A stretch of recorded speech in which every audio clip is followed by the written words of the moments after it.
L'Opco Atlas et Sinovaction vous présente le point de vue d'expert sur l'évolutivité et l'adaptabilité du logement, enjeu des transitions de l'habitat.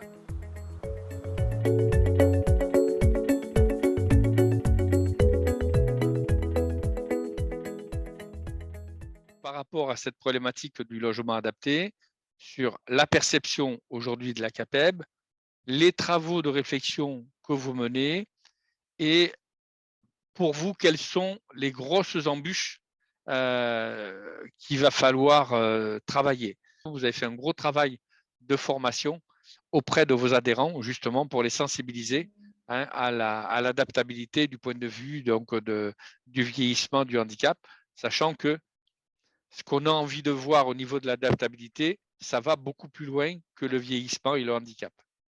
Il y a l'adaptabilité qu'on prévoit en amont dans le neuf. Et c'est là qu'ils ont besoin de créativité, je pense ça. Parce que c'est eux qui créent dans le neuf, c'est eux qui imaginent des choses. Je ne sais pas ce qu'ils peuvent innover dans les salles de bain, mais bon, à part les architectes d'intérieur qui font des décorations particulières, après, quand on aménage une salle de bain, il y a surtout les matériaux qui sont utilisés pour aménager cette salle de bain. Et ce qui est important, c'est dans le neuf, quand ce n'est pas des logements qui sont faits pour des personnes à mobilité réduite, c'est de pouvoir transformer le jour où. Ça, c'est un premier point. Le deuxième, c'est quand on est arrivé à ce jour-là, bien sûr, les logements, la plupart des logements qu'on a en face de nous, ils n'ont pas été préparés, ils n'ont pas été pensés pour être aménagés et à nous de les aménager, à nous d'y travailler. Je crois qu'on est tous conscients que c'est important. On est tous conscients que ça va être de plus en plus important. On ne peut pas le nier. Quand on voit actuellement au niveau de l'actualité ce qui se passe quand on parle des EHPAD, j'ai l'impression qu'on découvre. Parce qu'il y a quelqu'un qui a sorti un truc de derrière les fagots là, pour en parler. Mais bon, il y a un moment que tout le monde le sait. Il y a un moment qu'on a tous des parents, des grands-parents qui sont passés par là. Et on se rend compte qu'on est passé des maisons de retraite aux EHPAD. Les maisons de retraite, c'est des gens qui avaient 60 ans, qui partaient à la retraite, 60, 65 ans, qui partaient à la retraite et qui étaient capables de vivre de façon normale, quoi. Par contre, on se rend compte que quand on commence à prendre un peu plus de bouteilles, il faut aménager. On a à la CAPEB commencé à mettre le doigt dessus il y a quelques années déjà, et on a mis en place des formations. C'est plus de la sensibilisation.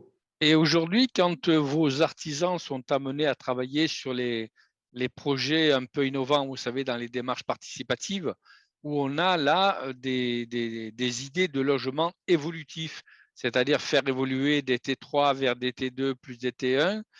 Est-ce que vous avez déjà conduit des réflexions et qu'est-ce qui vous remonte de la base? C'est comme pour tous les sujets, je vous ai parlé de sensibilisation. Il y a des gens qui sont sensibles et tout cela, ils vont conseiller, ils vont dire. Il y a des gens qui sont à 1000 lieues de savoir. Il y a plein de gens qui ne savent même pas que quand on construit du neuf, il faut qu'on réfléchisse à comment on l'aménage pour éventuellement l'aménager pour personnes à mobilité réduite. Déjà ça, ne serait-ce que ça. Il y a plein de gens, il y a même des architectes qui ne le savent pas.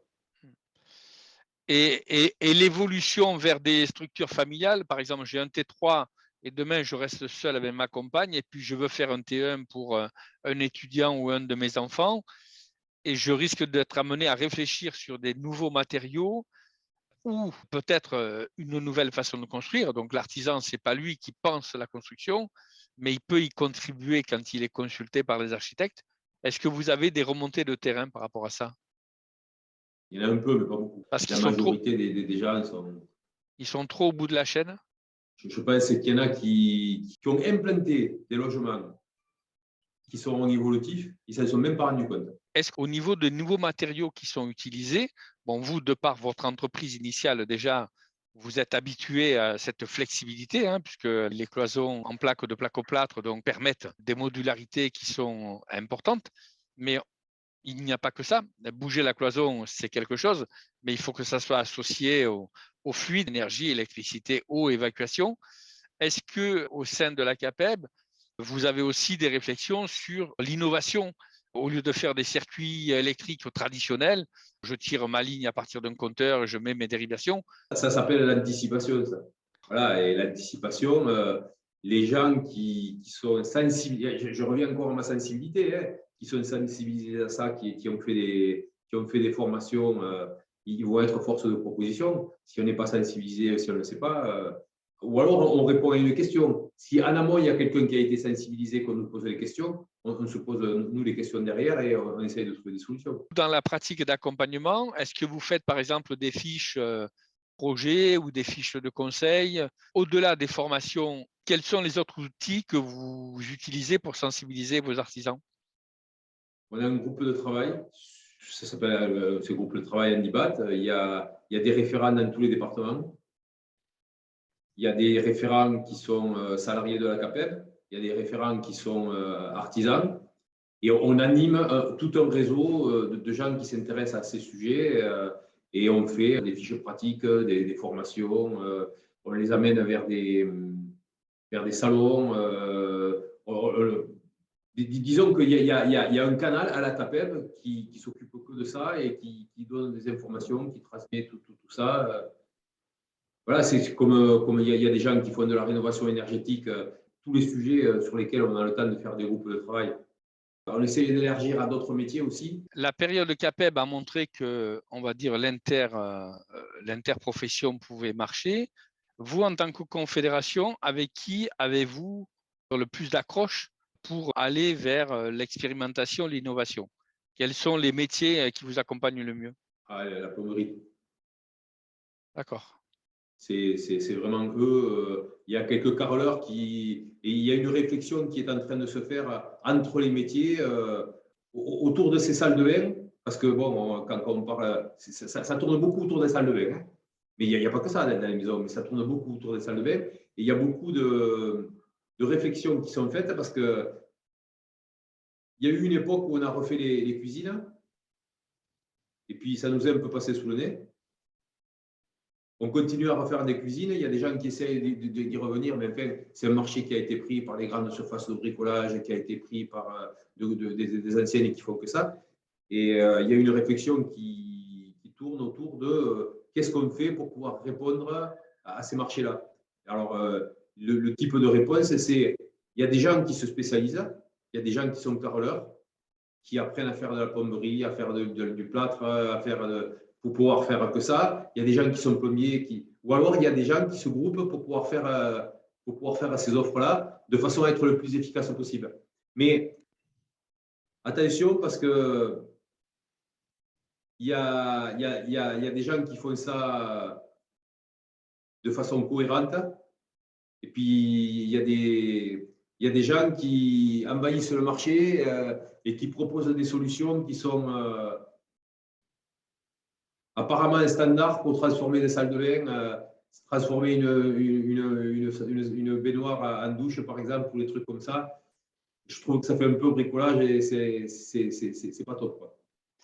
Dans ces démarches-là, le rapport avec les assurances, comment vos artisans s'en sortent, puisque ces modifications peuvent entraîner des responsabilités?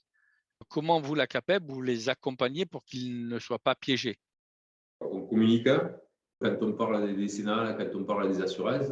Il faut les initier à ce genre de choses. Il faut qu'ils soient conscients qu'un assureur, c'est comme une banque, c'est comme un négoce.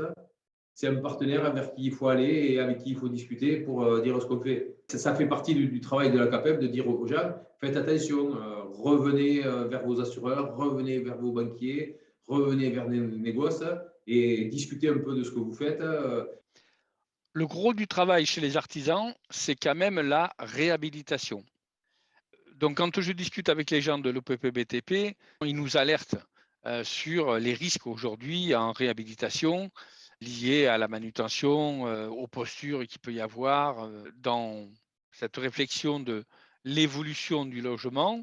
Il y a d'autres chantiers qui sont lancés pour aider les artisans à être plus créatifs dans l'adaptabilité des logements en réhab. On essaie d'être plus créatif, de réfléchir à ce qui évolue. On regarde notre société avancer, on regarde les gens évoluer et nous, on évolue avec eux.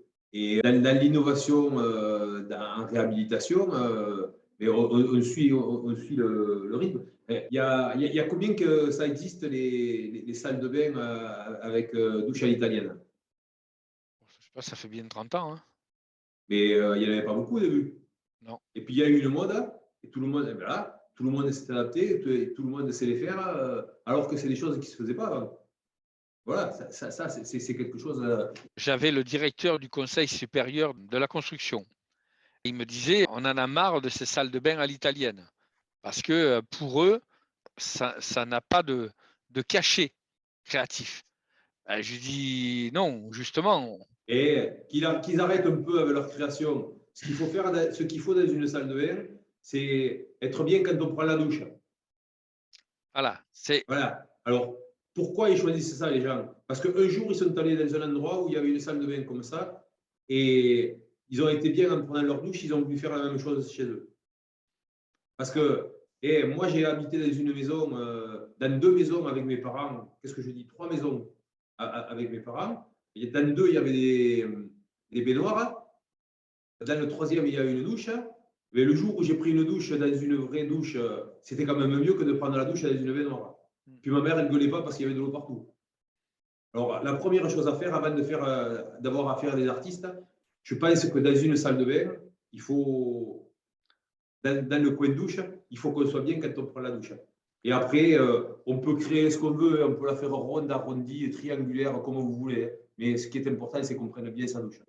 alors, ça rejoint quand même un peu mon métier dans le descriptif. En termes de programmation, pour moi, c'est décrire au mieux les usages fonctionnels. Aujourd'hui, c'est pas forcément la chose que on voit le mieux dans la réflexion, l'approche des usages. Moi, je sais pas, moi, dans les cuisines, les cuisinistes, ils ont adapté, ils ont fait des tiroirs spéciaux, des trucs. Pourquoi? Parce que les gens, ils se servent de la cuisine. Voilà, ils font pas au niveau de l'innovation, ils peuvent faire des choses au niveau des luminaires, tout ce que vous voulez, mais bon, une cuisine, elle sert à faire la cuisine. Et puis, comme en plus, de nos jours, il y a de plus en plus de cuisines qui sont petites, et voilà, ils cherchent à être le plus efficace possible. Vous, Les artistes dans les cuisines, il n'y en a pas trop. Hein. en tant que confédération, comment vous voyez les partenariats avec d'autres fédérations comme nous, Fédération d'ingénieurs ou les syndicats des ergonomes ou leur ordre, ainsi de suite? Qu'est-ce qui fait que vous ne travaillez pas plus ensemble? Parce que les gens qui travaillent ensemble, c'est des gens qui se connaissent. Et quand on se voit une fois par an ou deux fois par an, ou trois fois par an, même des fois, je ne pense pas qu'on se connaisse. Je pense que tout à l'heure, là j'arrive, on était à l'ADEME. On s'est promis à l'ADEME qu'avant 3 mois, on allait faire des réunions et qu'on allait faire des réunions régulièrement. Parce qu'on travaille avec l'ADEME, on en parle de l'ADEME, ils en parlent de la CAPEB. Mais est-ce que vraiment on se pose régulièrement pour se connaître, savoir ce qu'on fait les uns les autres, quelles sont nos idées? Mais voilà, si on veut travailler avec des architectes, si on veut travailler avec d'autres gens qui sont dans notre domaine, ben, il faut qu'on se voit régulièrement, il faut qu'on se connaisse, il faut qu'on apprenne à se connaître. On en fait des partenariats à la KPP, on fait des partenariats avec des industriels, avec des assureurs, on essaye d'en faire avec des banques. Mais au début, on écrit des choses, mais quand il s'agit de pouvoir faire avancer ces partenariats, on se rend compte que c'est des histoires d'hommes. c'est des gens qui se connaissent, c'est des gens qui apprennent.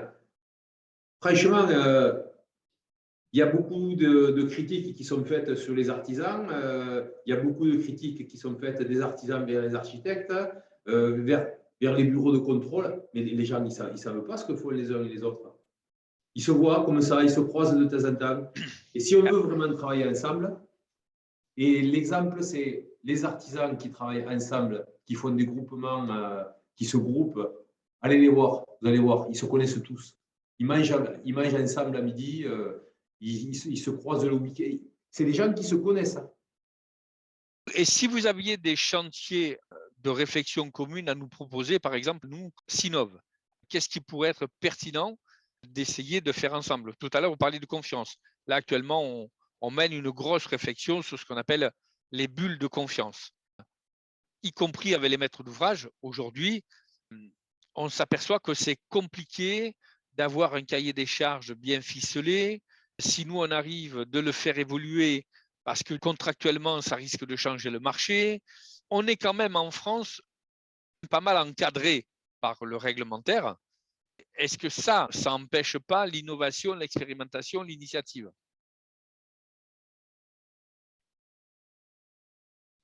Les expérimentations, il y en a partout. Et chacun le fait dans un coin sans regarder les autres. La filière du bois. La filière du bois, elle va jusqu'à écrire des DTU où il y a même la plaque de plâtre, ça n'a rien demandé à personne. Ça demandait aux gens du métier de la plaque si ça leur convient ou si ça ne leur convient pas. Les ingénieurs, régulièrement, ils parlent beaucoup avec les architectes parce qu'ils font partie de la même caste, mais après, discuter avec les artisans, ils ont beaucoup de mal parce qu'ils ne font pas partie de la même caste. Attendez, on est dans des fonctionnements en France, il y a des frontières, il y a des barrières à couper. Est-ce que ça ne serait pas une piste pour favoriser la remontée d'expérience et favoriser le partage qui permettrait peut-être de trouver des meilleures solutions? Je crois qu'on en a parlé l'autre jour, Ouais. quand on parle du BIM. Quand on parle du BIM, si on veut faire du BIM, il faut que nous, on soit partie prenante. Nous, les artisans, nous, les entreprises, les maçons, les plaquistes, les électriciens et tout ça.